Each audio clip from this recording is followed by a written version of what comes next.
I'm not exactly proud of how the night started, but honestly, it might have been the best accidental decision of my life. It all began with me just wanting a quiet evening. No expectations, no drama, just a little solo downtime after a ridiculously brutal week at work.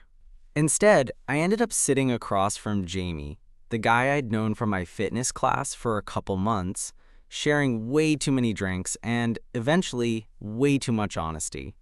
So picture this. It was a Thursday, and I was dragging myself through the usual post-work slog, already mentally planning my pizza order and Netflix lineup. I wasn't even supposed to meet anyone.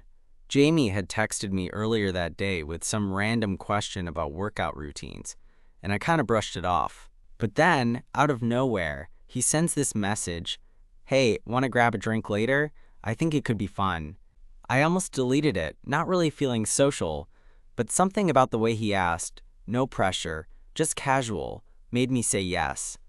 Maybe I was just tired of the same old routine, or maybe I just wanted to see where a conversation with him could go beyond Instagram likes and workout tips. We agreed on this little dive bar near my apartment, a place I'd passed a million times but never stepped inside. When I got there, Jamie was already nursing a beer, looking totally different from the gym dude I was used to. He was wearing this soft flannel shirt, sleeves rolled up, and his hair all messy in a way that looked like he'd just come from some indie band rehearsal. Honestly, it caught me off guard, in a good way. He smiled when he saw me, and that instant warmth made me glad I showed up. We started with the usual small talk, work stuff, the latest Marvel movie, the misery of commuting, but pretty soon, the conversation got easier, more natural. The bartender was cheerful and kept topping off our drinks, which, looking back, should have been my first warning sign. I wasn't a lightweight, but by the fourth round, I was feeling pleasantly buzzed, and Jamie seemed right there with me, laughing a little too loudly and leaning in a bit closer. At some point, the bar started to empty out, and it was just us. That's when Jamie's voice got quieter, like he was about to say something important but was nervous about it.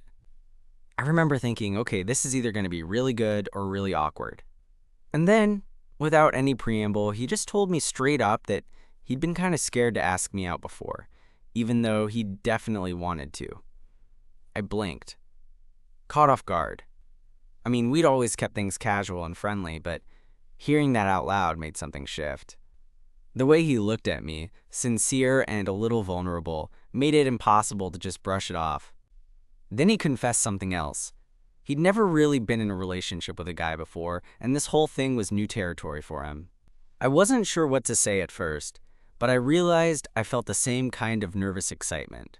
That moment, it was like the whole night condensed into this one honest exchange. And for once, the usual masks came off. We weren't just two guys killing time at a bar anymore. We were two people stumbling into something real, even if we didn't know exactly what that was yet. And just like that, the accidental drunk night turned into something neither of us saw coming.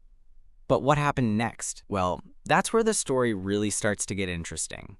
After Jamie admitted all that, the room somehow felt smaller but warmer, like the space between us had suddenly shrunk in the best way possible. I rubbed the back of my neck, trying to think of a smooth response, but instead I just laughed nervously. "Man, I never thought you'd be shy about this stuff," I said, sounding more like I was joking to mask how much I wanted to ask him if he'd want to see where this could go. He shrugged, looking a little sheepish but not apologetic. "Yeah, well, appearances can be deceiving," he said, his eyes flickering with this shy smile that made my chest tighten. "I guess I'm just scared of messing things up or making it weird." "I get that," I said, feeling honest too, probably more honest than I usually let on. I've never done the whole dating thing with a guy before either. I guess we're both kind of figuring it out as we go. We sat there for a moment, letting that settle between us. Outside, the streetlights flickered and the night air felt cool through the cracked open window. Inside, the faint hum of the bar's last patrons cleaning up reminded me that we were the only ones left. Somehow the quiet made everything feel more real. Jamie took a slow sip of his drink and then set it down carefully. "You know," he started, "I always thought I had to be this perfect version of myself to even get close to someone. Like, I had to have my shit together or be super confident or whatever, but sitting here with you, honestly, I don't feel that pressure. You make me feel like it's okay not to have all the answers." I smiled, feeling a little emotional, which surprised me. I'd never been the kind of guy to get all mushy, but with Jamie, something was different. That's probably because I'm a bit of a mess too, I admitted. I mean, I'm barely keeping my apartment clean, and my idea of a wild night is binge watching a show until 2 a.m. But yeah, I like that we can just be real. He laughed then, low and genuine, and it made me want to keep talking, keep unraveling whatever this was between us. The night had started as just one of those why not moments, but now it felt like something else entirely. Like maybe it was the start of something worth risking for. At one point, Jamie leaned forward, resting his forearms on the table. "Can I ask you something kind of personal?" he said, his voice barely above a whisper. "Shoot," I said, curious now. "When did you realize you were into guys? Or more specifically, what made you realize you wanted to try this with me?" I hesitated because, honestly, I'd never thought about it that directly before. "I guess it hit me sometime a few months ago," I said, "when I found myself paying more attention to you during class than the workout itself. I kept thinking about the way you smiled when you thought no one was looking, and how you always seemed so genuine, even when we were just talking about dumb stuff." He nodded slowly, a soft smile playing on his lips. "That's exactly it. I noticed the same things about you. And I guess I was scared because I didn't want to ruin what we had, you know? But now, I think I'm more afraid of not knowing what could happen if we don't try." The honesty hit me harder than I expected. It was like he'd taken all the walls I'd built around myself and gently knocked them down one by one. I looked into his eyes and thought maybe it was time to stop hiding behind the usual jokes and casual chats. "Jamie," I said, reaching out to touch his hand, "I'm glad you asked me out tonight." This night actually turned out way better than I expected, not just because of the drinks. He squeezed my hand back, the warmth of that small gesture grounding me. "Yeah, me too. I don't know where this goes. Hell, I don't even know if I'm totally ready for it, but I want to find out. With you." That was the moment everything shifted. The accidental drunk night wasn't a mistake or just a weird story to tell later. It was the night two people decided to take a chance, to be vulnerable, and maybe start something real. As we stood up to leave, the bar now completely empty except for the bartender who gave us a knowing smile, Jamie turned to me and said, "Want to grab a late-night bite? I know a place that's open all night." I hesitated for a split second, but then nodded. Yeah, I think I'd like that. And in that small decision, walking out into the cool night together, heading somewhere neither of us had planned, we both knew we were stepping into something new. Something messy, uncertain, but maybe exactly what we needed. I don't know what the next chapter looks like yet, but for the first time in a long time, I'm actually excited to find out. We ended up at this little 24-hour diner a few blocks away, the kind with neon signs that buzz softly and booths that have seen better days.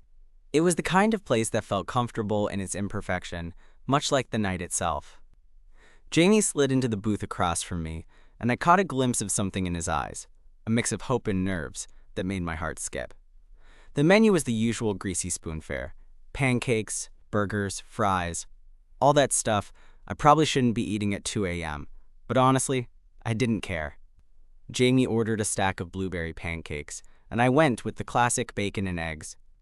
As the waitress shuffled off, Jamie leaned back and exhaled like he'd been holding his breath for the last hour. "So," he said, grinning slightly, "this is definitely not the classiest first date, huh?" I laughed, feeling the tension break a little. "No, but it's real. And honestly, it feels like the perfect kind of messy." He smiled, and for a moment, I just watched him, trying to memorize the way the soft light hit his face, the way his hand rested casually on the table. There was something so easy and genuine about him, and it made me wonder how I'd missed this version of Jamie before, beyond the gym routines and casual hellos. "So," I said, playing with my fork, "since we're being honest tonight, what's something you've never told anyone?" Jamie's eyes flickered, and I could see him weighing whether to share or keep it locked away. Finally, he said, "I guess I've always been afraid of being the guy who falls too fast, you know? Like, I've had crushes before, but I bottle it up because I don't want to get hurt or make things awkward." I nodded, understanding that feeling all too well. "Yeah, me too." It's like this weird balance between wanting to be close to someone and being terrified of what that means. Our food arrived, and for a moment we ate in silence, the clatter of plates, and the low hum of the diner wrapping around us like a cozy blanket. Then Jamie reached across the table, brushing a stray crumb off my shirt. "I'm glad we're doing this," he said quietly. "Me too," I replied, feeling a warmth spread through me that had nothing to do with the pancakes. After we finished, we stepped outside into the cool night air. The city was quieter now, the buzz of the earlier evening giving way to a calm that made everything feel a little sharper, a little more intense. Jamie looked at me, his expression serious for the first time since the night began. "Can I be honest about one more thing?" "Always," I said. He took a deep breath. "I've spent a long time trying to figure out who I am, not just in terms of, my orientation, but all of it. I guess I've been scared that if I let someone in, they'd see the parts I'm not proud of." I stepped closer, the words hitting me because I'd felt the same way. "I get that. We all have parts we hide, but maybe letting someone in is how we start to accept those parts." He smiled then, a bit softer this time, and we stood there under the street lamp, the light casting shadows that felt like they belonged just to us. Before I knew it, Jamie reached out and took my hand. It was tentative but real. The electricity in that touch solidified everything I'd been feeling all night. I squeezed his hand back, and suddenly, the idea of the future, uncertain and messy, didn't feel so scary anymore. We walked together in silence, the city around us fading into the background.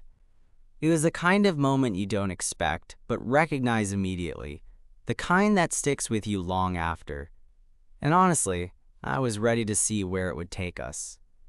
We wandered down the quiet streets, hands still loosely intertwined, the night air cool but comfortable against my skin. There was this strange thrill in just walking with Jamie like that. No agenda, no distractions, just the two of us figuring out what this new dynamic might mean. I kept sneaking glances at him, noticing how his jawline softened in the lamplight, how his eyes seemed to catch little sparkles from somewhere deep inside him. I wanted to say something that would make it clear I was as invested in this as he was, but the words caught in my throat. Sometimes, when you're standing at the edge of something unknown, silence feels safer than risking a stumble. Jamie seemed to sense it. He squeezed my hand gently and said, "I don't know what happens next, but I'm glad tonight happened. Sometimes you just need to get a little drunk on honesty to find the courage to be real." I chuckled, partly at the poetic way he put it, partly because it was true. Yeah, honestly, I'm not great with confrontation, big feelings, or dating for that matter. But this feels different.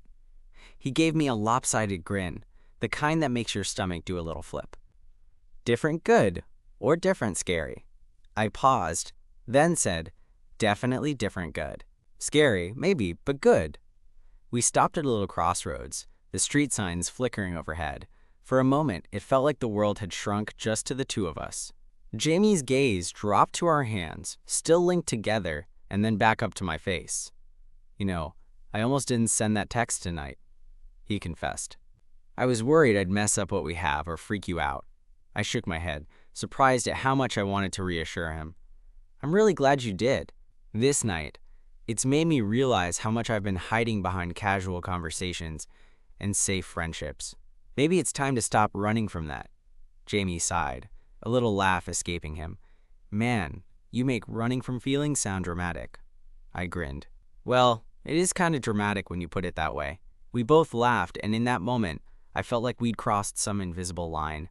The awkwardness that usually comes with first dates or new relationships was replaced by this easy camaraderie, a sense that maybe, just maybe, we could be honest with each other without fear.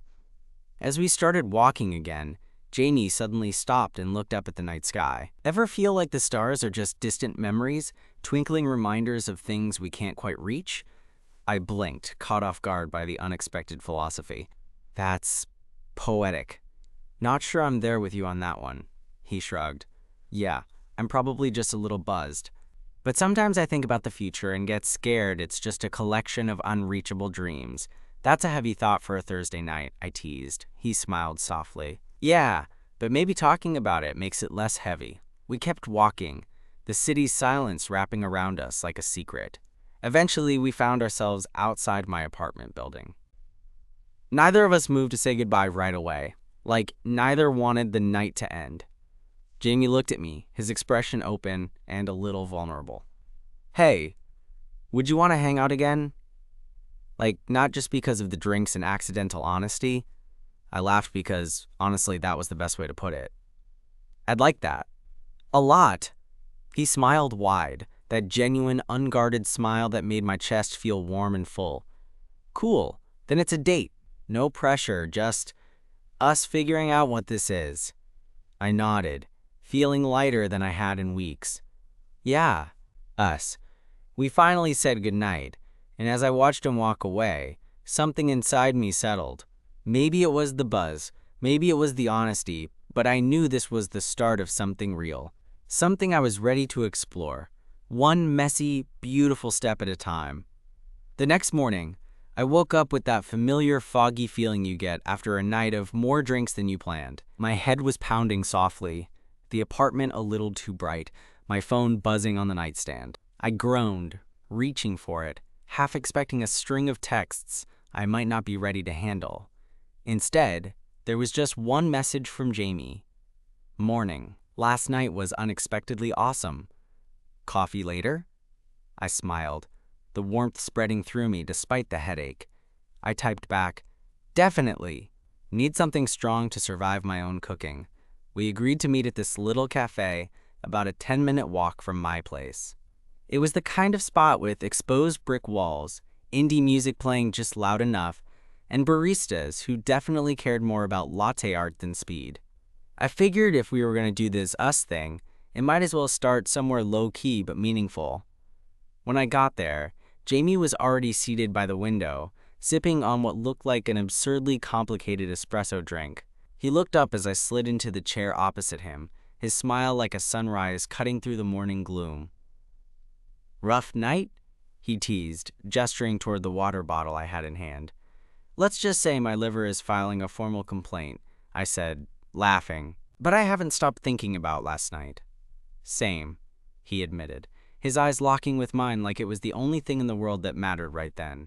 We talked over coffee and, surprisingly, about things that didn't revolve around workouts or drunken honesty. He told me about his childhood, about growing up in a small town where being invisible felt safer than standing out. I shared stories about my family, the awkward coming out moments I'd replayed 1,000 times in my head, and the way I'd buried parts of myself to avoid conflict.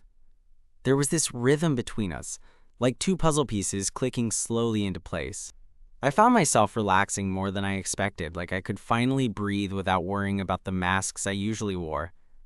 At one point, Jamie reached across the table, his fingers brushing against mine. "I know it's early," he said softly, "but I want you to know I'm serious about this. About us." I swallowed the lump in my throat, feeling that familiar mixture of excitement and fear. "Me too. I think. I want to see where this goes, no matter how messy it gets."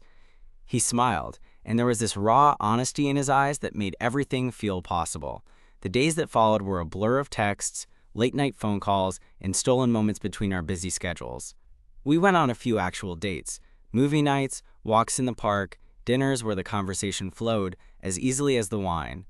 With every shared laugh, every vulnerable glance, the walls between us crumbled a little more. But it wasn't all smooth sailing. There were moments of uncertainty when the newness of us felt overwhelming, when old insecurities crept in, whispering doubts just when I thought we'd figured everything out. Jamie, too, had his moments of hesitation, pulling back just enough to make me question if maybe I'd read too much into a smile or a text. One evening, after a particularly long day, I found myself standing outside his apartment, debating whether to call or just walk away. Before I could decide, the door swung open, and there he was, looking tired but relieved to see me. "I was hoping you'd come," he said, stepping aside to let me in. We sat on his couch, the silence between us thick but not uncomfortable. Then Jamie reached for my hand, his grip reassuring. "Look, I know this is new for both of us," he began, "and I'm scared sometimes. Scared of getting hurt, scared of not being enough, but I don't want to let that stop us." I squeezed his hand, feeling the weight of his words. "I'm scared too, but I'm willing to take the risk with you."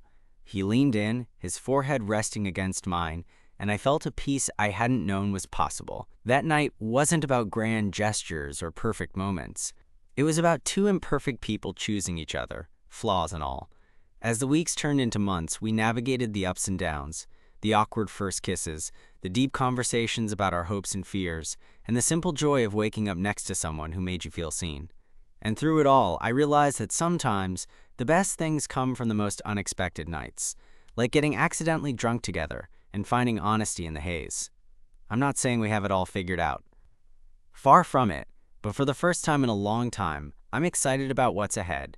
Because with Jamie, I'm not just getting a boyfriend, I'm getting a partner in this messy, beautiful journey.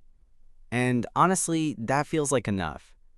About a month after that night at the diner, things between Jamie and me had settled into this comfortable, surprisingly easy rhythm. We weren't trying to label anything just yet.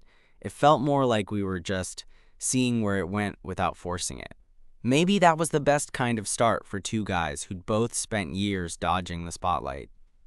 One Friday evening, Jamie texted me out of the blue, asking if I wanted to come over for dinner. He was trying to cook something fancy, or at least that's what he claimed. Knowing our past attempts at cooking usually ended with burnt toast or a lot of takeout menus. I agreed, partly because I was curious, and partly because I just wanted to spend time with him, no distractions. When I got to his place, the first thing that hit me was the smell. It was a mix of garlic, herbs, and something else I couldn't quite place. Comfort food in the making. Jamie met me at the door, apron on, a little flour smudge on his cheek, and that goofy grin that made me forget how tired I was from work. "Welcome to my kitchen disaster in progress," he joked, stepping aside so I could come in. We laughed as I handed him a bottle of wine, his attempt at sophistication, I'm sure, and settled into the small but cozy living room while he finished up. The apartment was a little messy, sure, but it felt lived in and warm. I noticed little things scattered around, a stack of music magazines, a pair of worn hiking boots by the door, and a photo of him with a group of friends at a beach, all grinning like they didn't have a care in the world. When dinner was finally ready, we sat at his tiny dining table, plates piled high. The food wasn't perfect, but it was good enough that neither of us cared. We talked about everything and nothing, the kind of conversations that make you feel like you're learning someone's story chapter by chapter. Halfway through, Jamie got quiet and looked down at his plate. "Can I tell you something kind of weird?" he asked. I raised an eyebrow, curious. He shrugged, a little embarrassed. "I've never really dated anyone with the whole open about feelings thing. I mean, I'm used to people keeping stuff to themselves, or just ghosting when things get serious. I wasn't sure how to handle this." I reached across the table and gave his hand a squeeze. "I get that. Me too. I guess that's why it's so nice to have someone who's willing to be honest, even when it's scary." Jamie nodded, looking relieved.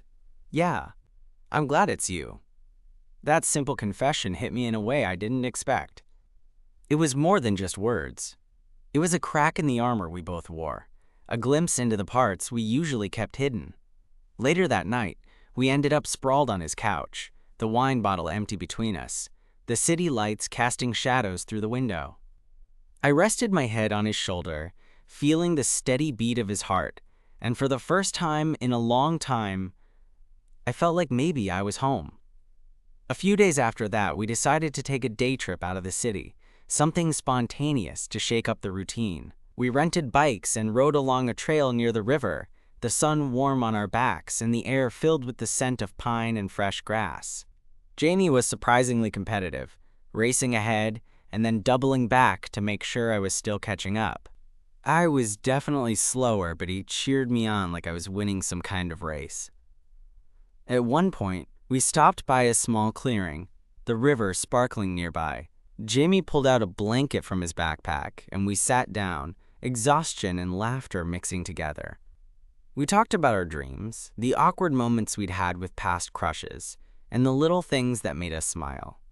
It was the kind of day that felt simple but significant, like a memory you know you'll carry with you. As the sun dipped lower, Jamie turned to me, his eyes serious but soft. "I'm really glad we're doing this, even if it's messy, even if it's scary." I smiled, leaning in to kiss him gently on the cheek. "Me too. I don't know what the future holds, but I know I want you in it." He smiled back, The kind of smile that makes your heart skip. And for a moment, the whole world felt like it had paused just for us. A few weeks later, though, reality crept back in. Work got busy, and suddenly the hours we used to spend texting or planning little dates shrank. Jamie started pulling back a little, quieter than usual, and I caught the tension but didn't quite know how to ask what was wrong without sounding needy. One night, after a particularly long day, I found myself standing outside his place again, unsure if I should knock or just leave a text. Before I could decide, the door opened, and Jamie looked tired but genuinely happy to see me.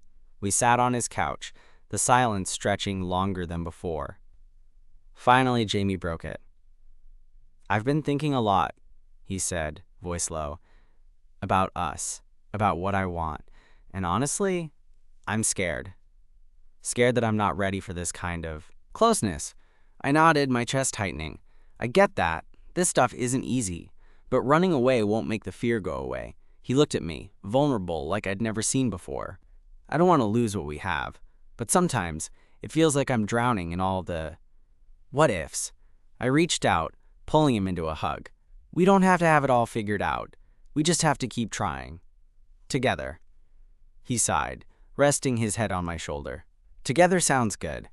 And in that moment, I realized that love isn't about perfection or certainty. It's about showing up. Messy, scared, hopeful, and willing to take the next step, even if you can't see exactly where it leads.